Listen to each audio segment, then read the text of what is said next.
All right, fellas.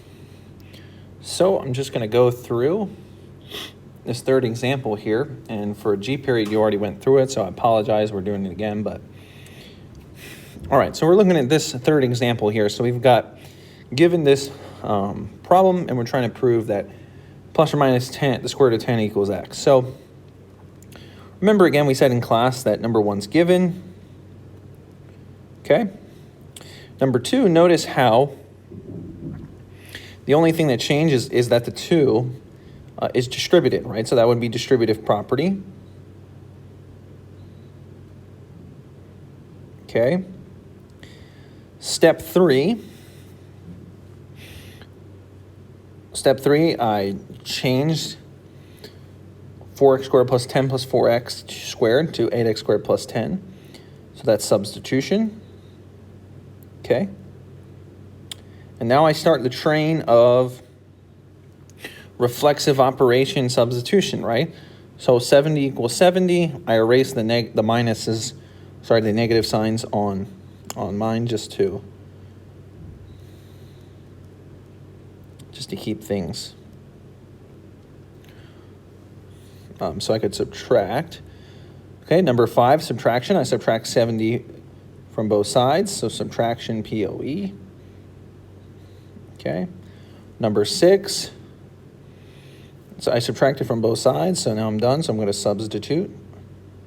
I have substitution. Okay, and then again, number 7, reflexive again. Okay, because I have 8x squared on both sides. Then again, I'm going to subtract again.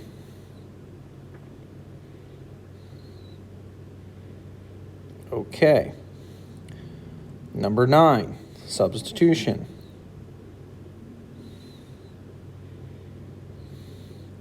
Number 10, reflexive. Because again, I'm going to introduce that negative 6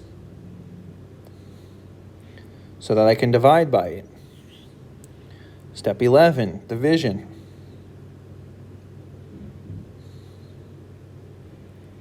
Step 12, substitution again, because I'm replacing negative 60 divided by negative 6 with 10.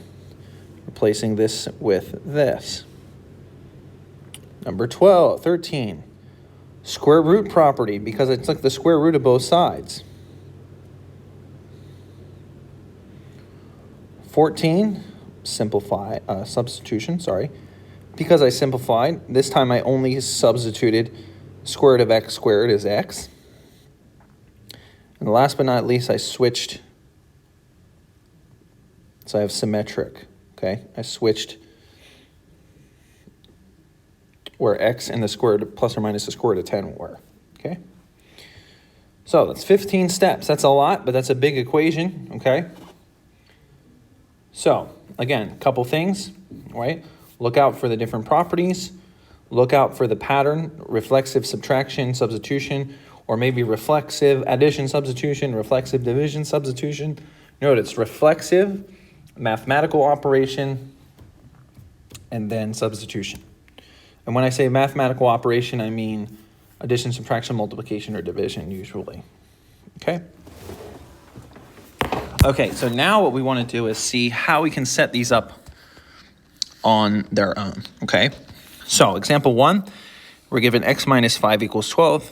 Prove that x equals 17. So again, we're going to start off with, when we make our own table, okay, we got to have statements and reasons, okay? You have to number your statements and reasons, okay? So I would just go one at a time. So first, the first statement you're going to write is what you're given, okay? So x minus 5 equals 12 is given. Now, I want to solve for x, okay? That's the goal in all of these problems, or whatever variable I'm giving you. So, you know that I'm going to have to add 5 to both sides to solve for x. But remember, we have to first establish that the thing we're adding to both sides of the equation is the same. So, since I'm going to add 5 to both sides, I need to prove that 5 is equal to itself. Now, again, As we said in class, this seems obvious, but there is a property that helps us to establish this, and that's the reflexive property of equality. Okay? So now we know. Now we have our 5, and we can add 5 to both sides. So I have x minus 5 plus 5 equals 12 plus 5.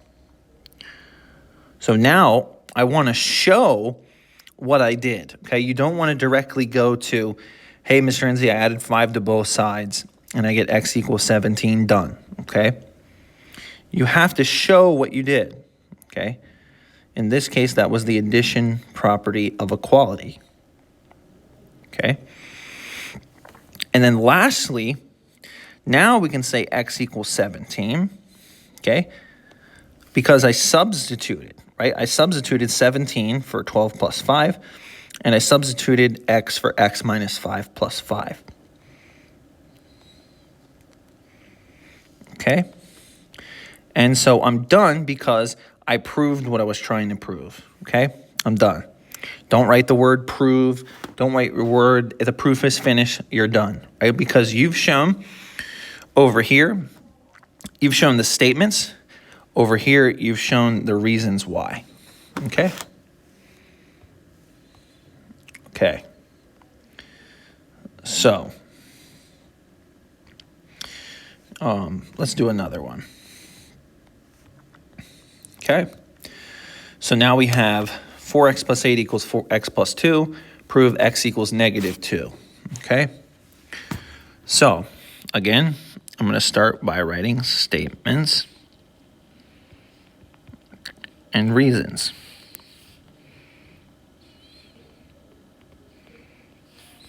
Okay. So again, number 1, 4x plus 8 equals x plus 2. That's given.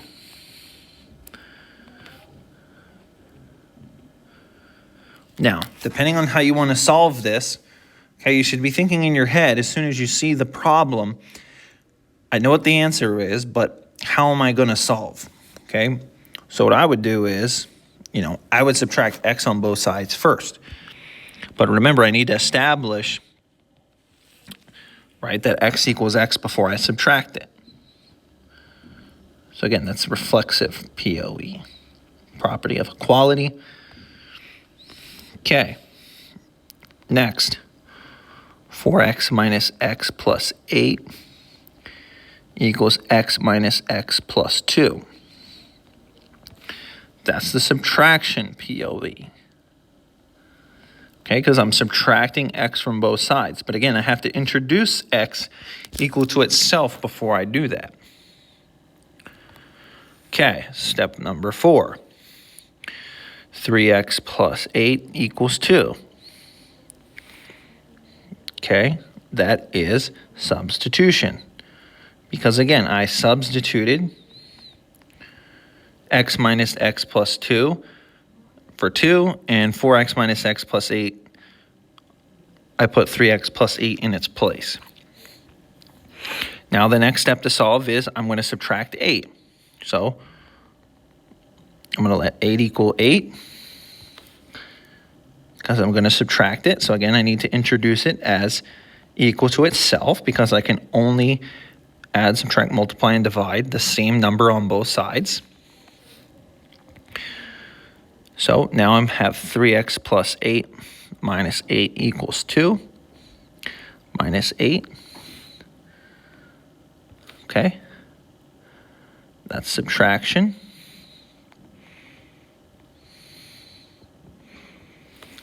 Okay, number 7, 3x equals negative 6. Substitution.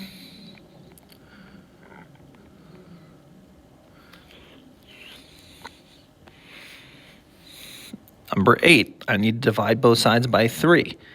So I'm going to say 3 equals 3.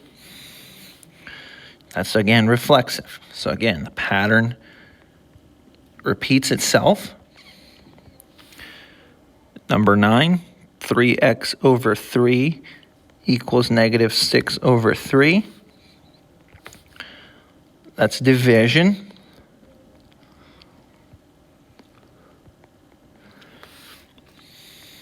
then number 10, x equals -2.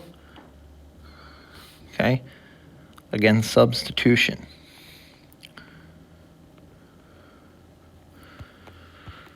Okay. And I'm done because I proved what I was trying to prove. But notice this one actually was really all just reflexive subtraction substitution, reflexive subtraction substitution, reflexive division substitution. So remember, it's usually reflexive something substitution, and then you're done. This one took 10 steps, okay? Not as bad as the 15-step one, but definitely better, a little bit more difficult than the 4-stepper. Okay? So let's take a look at one more, okay? But remember, you have to remember how to solve these from Algebra 1, okay? And then you're pretty much explaining the reason why you did what you did and how you got it and why you were able to do it that way. That's what a proof tells us. Okay, example 6, and I'm going to skip the other ones because I don't want you to be here all day watching this, okay? So we've got statements and reasons again. Okay. All right, so number 1 is going to be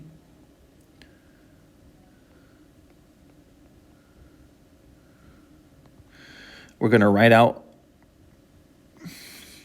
our statement. Okay? Given. Okay, now I think it would be best if we distribute it. So I'm going to use the distributive property.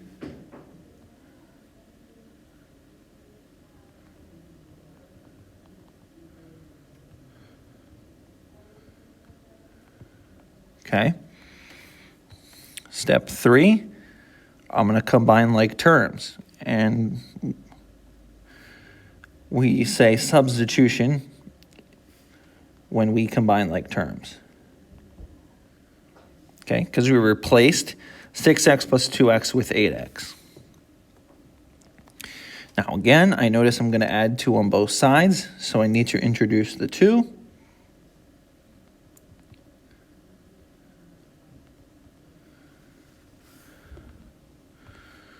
I'm going to add 2 on both sides.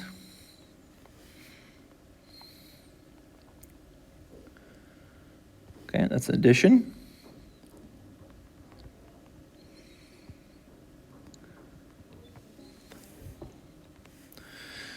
Okay, now I get 8x equals 32. It's going to be substitution.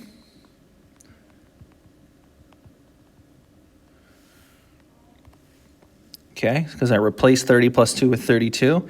I replaced all this with 8x. Now I need to divide both sides by 8. So again, introduce the 8. Reflexive property. Divide both sides by 8.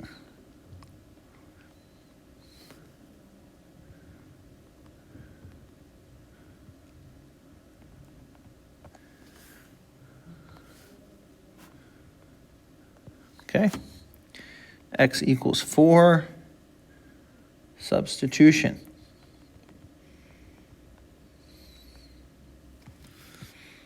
Okay, and I'm done because I proved what I needed to prove, okay? Whew, okay, so, again, the goal of me showing you that is that now you're going to have to write proofs from scratch, okay? And I would keep these properties up here, I would keep those nearby, just in case you need to remember which ones to use, okay? Have those close by. But again, refer back to the examples. Remember, anytime you want to do something to both sides of an equation, remember to introduce it and show that it's equal by the reflexive property, okay? But again, remember the pattern, usually reflexive, operation, substitution, okay? But notice that, in example 6, the distributive property may make an appearance. You know, in the last example that we did, you know, the square root property may make an appearance, okay?